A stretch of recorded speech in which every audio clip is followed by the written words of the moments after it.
सभी को नमस्कार। साथियों, टीजीटी, पीजीटी, एलटी ग्रुप के लिए संविधान बहुत ही महत्वपूर्ण है। आज हम लोग उसी परिप्रेक्ष्य में राजनीति विज्ञान के अंतर्गत संविधान में संवैधानिक विकास या संवैधानिक इतिहास देखेंगे। पहला प्रश्न है, रेगुलेटिंग एक्ट पारित किया गया था 1773, 1771, 1785 या 1793। तो पहला ही सही है, 1773 में रेगुलेटरी एक्ट पारित किया गया था। दूसरा क्वेश्चन है, महारानी विक्टोरिया को भारत की साम्राज्य नियुक्ति किया गया था। तो इसमें पहला है ऑप्शन 1885, दूसरा है 1875, तीसरा ऑप्शन है 1866 और डी ऑप्शन है 1858। यही सही है। 1858 में महारानी विक्टोरिया को लॉर्ड कैनिंग के समय भारत की साम्राज्य घोषित किया गया था। मार्ले मिंटो सुधार बिल किस वर्ष पारित किया गया था? 1905 में, 1909 में, 1911 में या 1920 में? तो इसमें ऑप्शन बी सही है। 1909 में मार्ले मिंटो सुधार बिल पारित किया गया था, जिसमें सांप्रदायिक अधिनियम भी इसे कहा जाता है, जिसमें मुसलमानों के लिए पृथक निर्वाचन की व्यवस्था की गई थी। भारतीयों को वर्ष 1947 में सार्वभौमिक सत्ता सौंपने की योजना निम्न में से किस नाम से जानी जा गई है? इसे डूरंड योजना कहा जाता है कि मार्ले मिंटो योजना कहा जाता है कि मॉन्टेस्क्यू योजना कहा जाता है? तो इसे मॉन्टेस्क्यू योजना के नाम से जाना जाता है। अगला प्रश्न है, पांचवा प्रश्न है कि भारत की आज़ादी के समय इंग्लैंड में किस पार्टी की सरकार थी? तो पहला ऑप्शन है लेबर पार्टी की सरकार थी, दूसरा है कंजर्वेटिव पार्टी की सरकार थी, तीसरा ऑप्शन है कांग्रेस की सरकार थी, या चौथा ऑप्शन है लिबरल पार्टी की सरकार थी। तो इसमें लेबर पार्टी की सरकार थी और क्लीमेंट एटनी भारत के ब्रिटेन के प्रधानमंत्री थे। अगला प्रश्न है कि 1922 ईस्वी में निम्नलिखित में से किसके द्वारा यह उद्गार व्यक्त किया गया था कि भारतीय संविधान भारतीयों की इच्छा अनुसार होगा? तो पहला ऑप्शन है महात्मा गांधी, दूसरा ऑप्शन है मोतीलाल नेहरू, तीसरा ऑप्शन है गोपाल कृष्ण गोखले और चौथा ऑप्शन है बाल गंगाधर तिलक। तो इसमें पहला ऑप्शन सही होगा। महात्मा गांधी ने 1922 ईस्वी में पहली बार कहा था कि भारतीय संविधान भारतीयों की इच्छा अनुसार होगा। उसके बाद 1923 ईस्वी में स्वराज पार्टी ने भी इसी प्रकार की कुछ बात कहा था।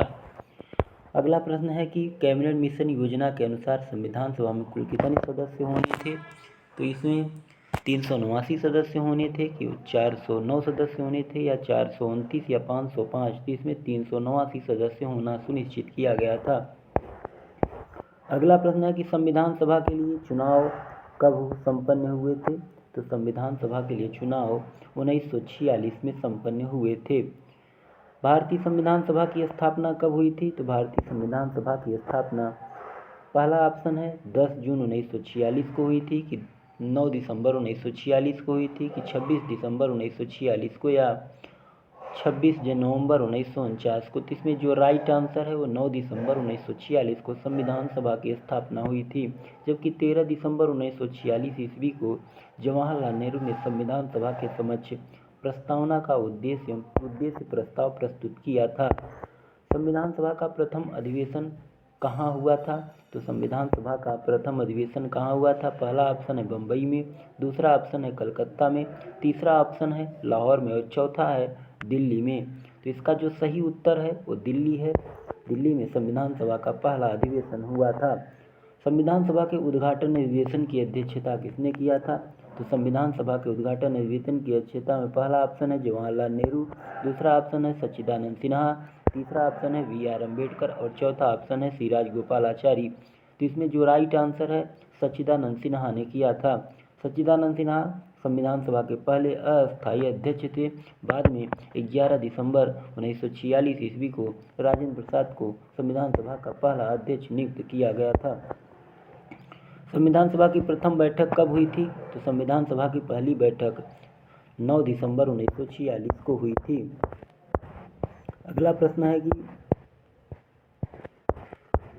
अगला प्रश्न है कि संविधान सभा के अस्थायी अध्यक्ष कौन थे। तो अभी हमने पीछे आप लोगों को बताया कि संविधान सभा के पहले अस्थायी अध्यक्ष सच्चिदानंद सिन्हा थे, जबकि 11 दिसंबर 1946 ईस्वी को राजेंद्र प्रसाद को अस्थायी अध्यक्ष बनाया गया था। संविधान सभा के अस्थायी अध्यक्ष कौन थे। तो पहला है VN राव, दूसरा है VR अम्बेडकर, तीसरा है डॉक्टर राजेंद्र प्रसाद और चौथा है सच्चिदानंद सिन्हा। तो इसमें राजेंद्र प्रसाद को अस्थायी अध्यक्ष संविधान सभा का बनाया गया था। संविधान सभा की प्रारूप समिति के अध्यक्ष कौन थे। तो संविधान सभा के प्रारूप समिति के अध्यक्ष कौन थे। पहला ऑप्शन है डॉक्टर राजेंद्र प्रसाद, दूसरा ऑप्शन है जवाहरलाल नेहरू, तीसरा ऑप्शन है डॉक्टर VR अम्बेडकर और चौथा ऑप्शन है पुरुषोत्तम दास टंडन। तो संविधान सभा की प्रारूप समिति के अध्यक्ष VR अम्बेडकर महोदय थे।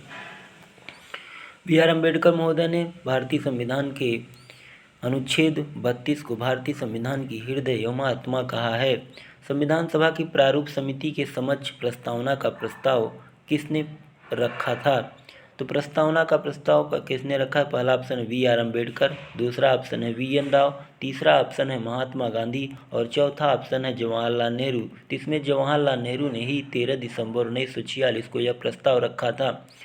संविधान निर्मात्री सभा में झंडा समिति के अध्यक्ष कौन थे। पहला ऑप्शन है JB कृपलानी, दूसरा ऑप्शन है KM मुंशी, तीसरा ऑप्शन है VR अम्बेडकर और चौथा ऑप्शन है जवाहरलाल नेहरू। तो JB कृपलानी ने झंडा समिति के अध्यक्ष थे। भारत की संविधान सभा द्वारा राष्ट्रीय झंडे के डिजाइन को कब स्वीकार किया गया था। तो भारतीय संविधान सभा द्वारा राष्ट्रीय झंडे के डिजाइन को 22 जुलाई 1947 को स्वीकार किया गया था।